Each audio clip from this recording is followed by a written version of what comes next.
Welcome. One big bowl.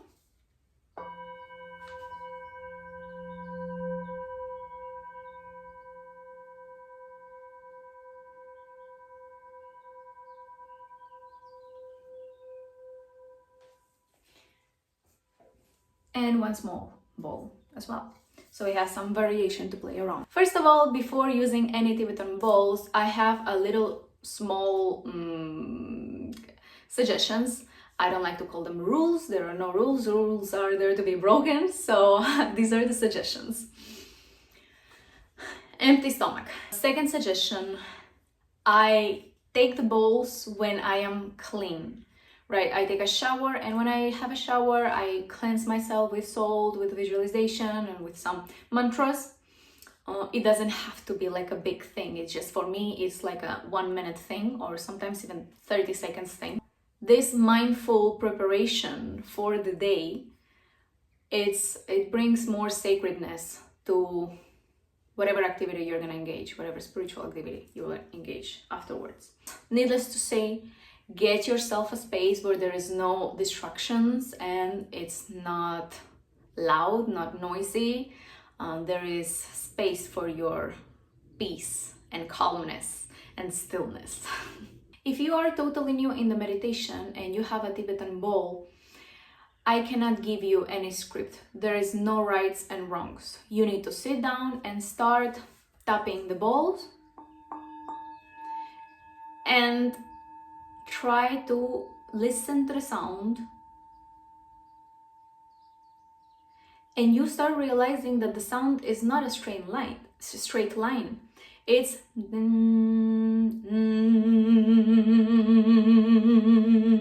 okay, it's like it's broken, like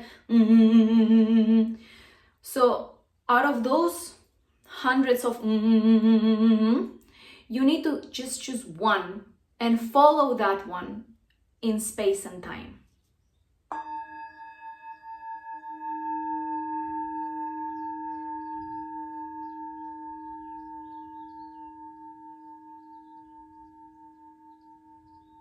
Okay? Before that, obviously you need to practice on how to tap the Tibetan bowl. When you take the mallet, don't be rigid. Don't do it palm. Grab with 2 fingers the mallet and try to oscillate it from one side to another side, right? Left to right, left to right, left to right. So now when you can do this, you just start with a low intensity here.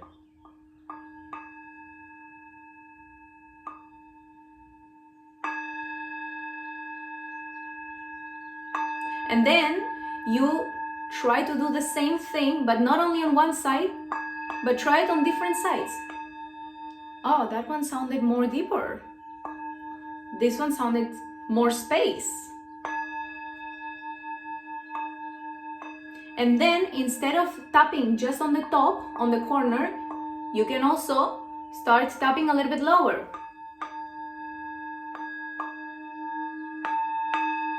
That one was like very sharp.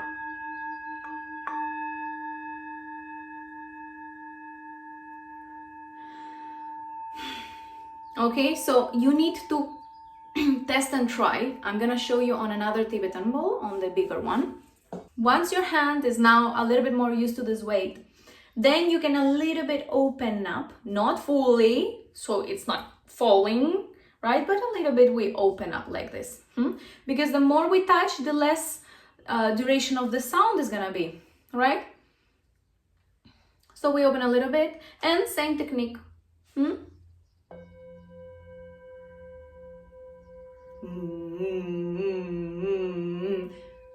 You choose one and see until where it can take you, how long that goes all the way. And how long means all the space. Mentally, you're creating a lot of space. Okay. Here, here. Do the same like in every side.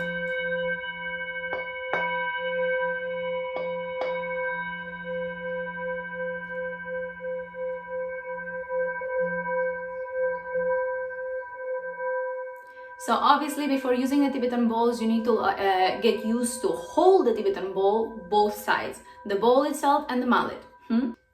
Another way on how to make the bowl sound is do it with the wooden part and just go around.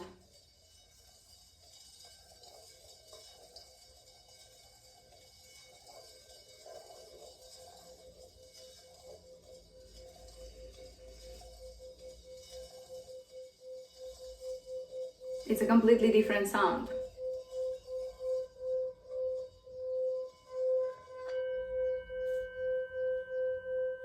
You need to play around with how to make the bowls sound before getting in trance with the bowls yourself. Okay, there is also another way.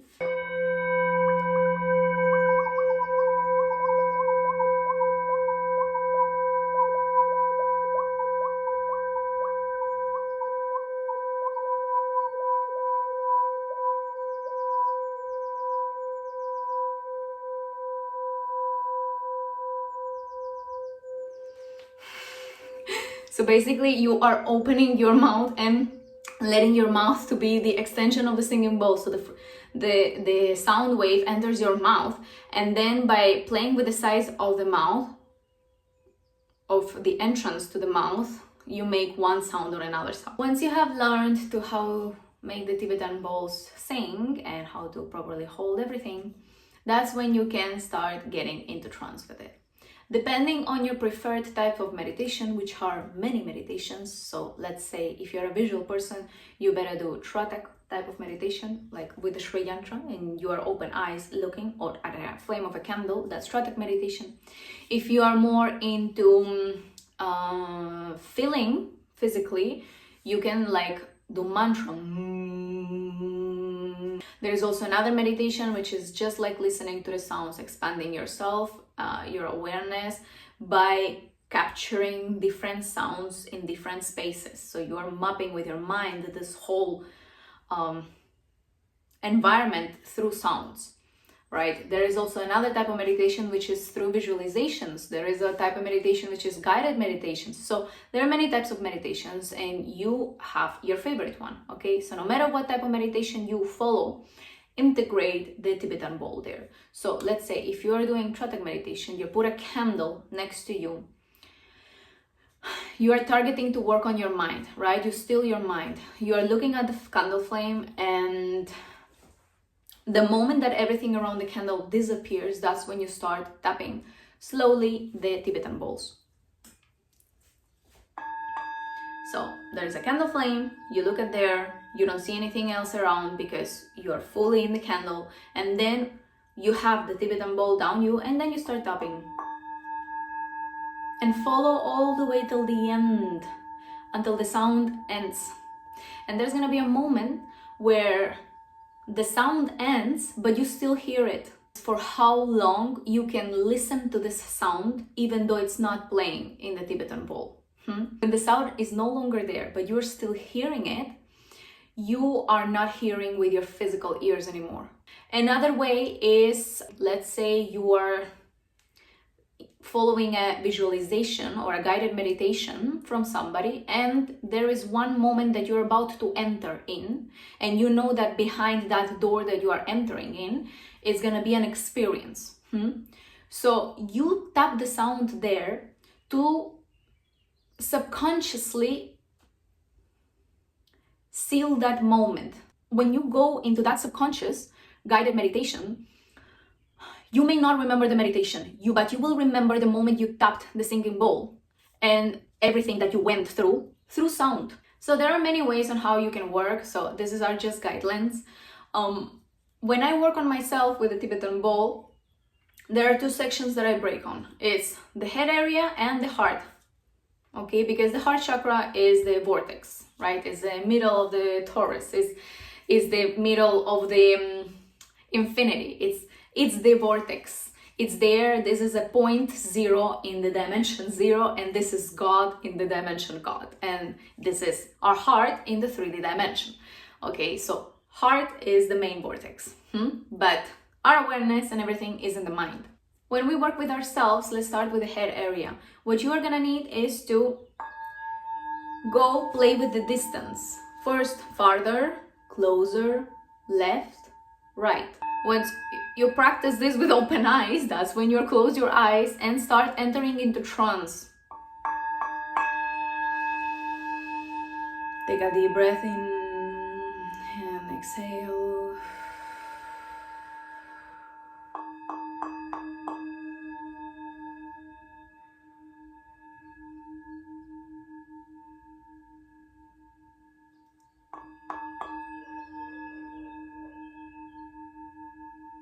Sometimes just playing up and down in your face, it's already a massage because you have a third eye here and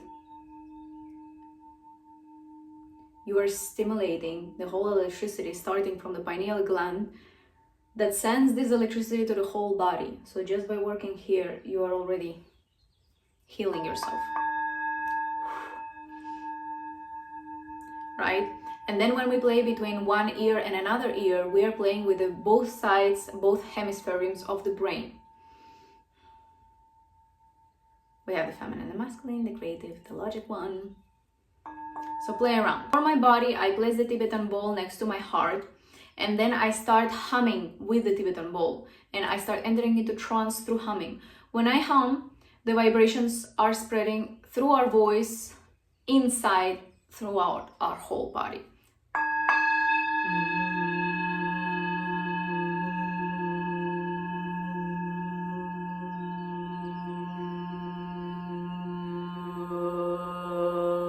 A good sign that you are doing it right, the humming, is that your eyelids are vibrating, and if you bring your teeth closer, not strong, but just touching each other, it's also like zzz, like that. Okay. How to do sound healing on somebody else. Okay, 2 ways of tapping. 1. And second way of tapping, which I didn't show you. You can use this way also on yourself, but this sometimes is too heavy on myself, so I only do it for somebody else. Here you need to grab, not like this, the Tibetan bowl, but properly grabbed, because we are hitting strong. Try to hit here in the corner. You can start first in the beginning like this. It's a completely different sound. It's much more physical. My hand physical is already feeling the tingling here. Imagine our energetical body. It goes like all the way.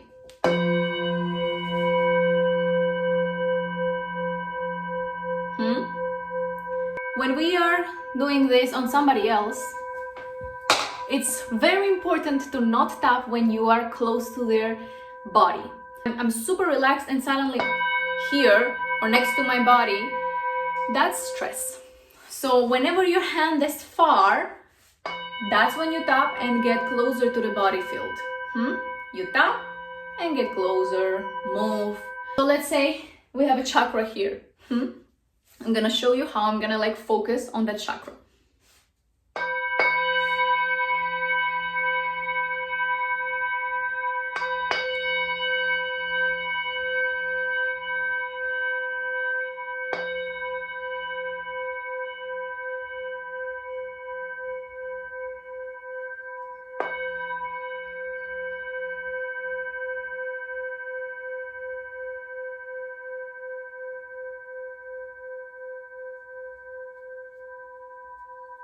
Okay, very important when you are targeting chakras, you need to direct with your intention and your breathing.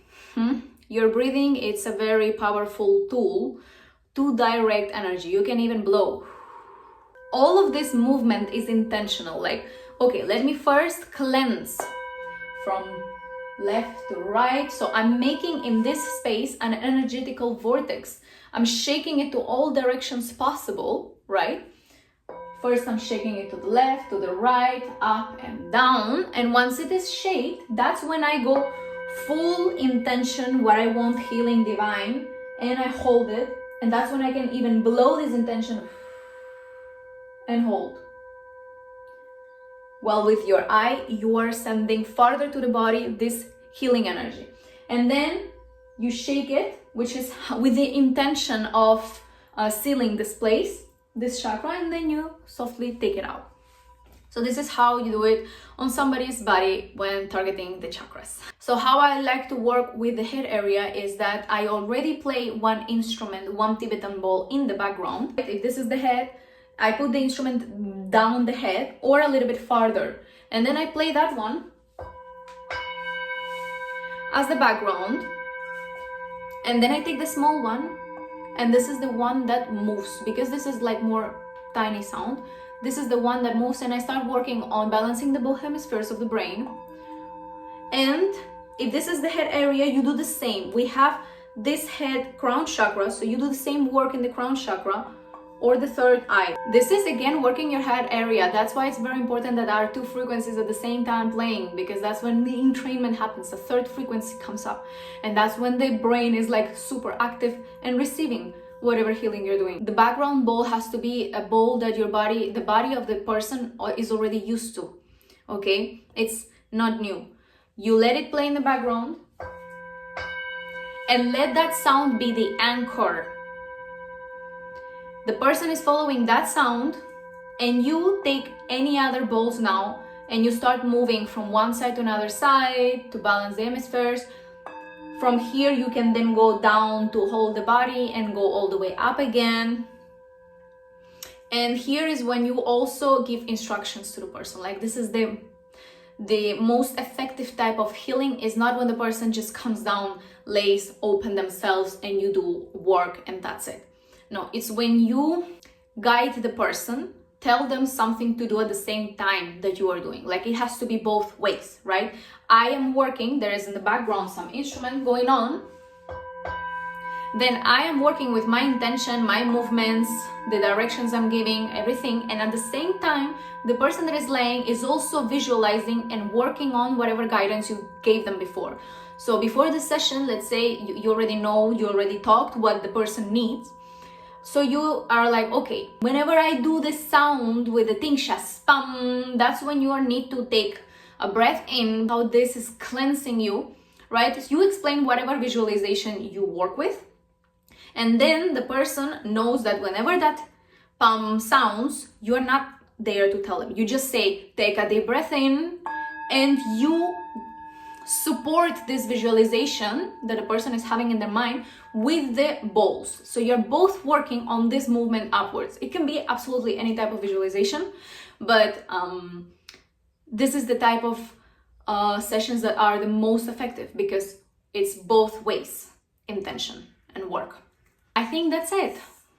My main advice is to do not start healing others until you are found this magic from within. It is a magical thing in the beginning until you start understanding that magic is just things that we are not able to explain. The moment you find explanation, magic is not there. Like, there is not a mysterious thing. There is things that happening, you understand, and then you can give that session to others. Experiment with yourself, find that magic first with the Tibetan Bowls, work for a long time enough, you yourself alone with the Tibetan Bowl, to realize that there is no magic, no mysteriousness there. There's a reason how everything works. Have that all clear, and then you can start giving the sessions to others. It would be nice for me if I could show all of this on a person's body, but that was my previous video, but this person cannot be online, so I had to take it down. In the next videos, maybe I will bring other instruments, let's say drumming with the drum, how to enter a trance with the drumming, this drumming and dancing, this shamanic outwards type of energies. Or maybe I will explain how to work with tuning forks, but today's video was just Tibetan Bowls and I only brought 2 here. Let's finish the video with a deep inhale when I strike the Tibetan Bowl. When you inhale, I want you to visualize divine lights. From the left hand, it's coming into your body, and from the right hand is coming out. A divine light, rainbow light. In your heart is the meeting point of this both, getting and giving. So, again, I tap, take a deep breath in, divine light entering from left and getting out from right, and the heart area is getting purified and expanded.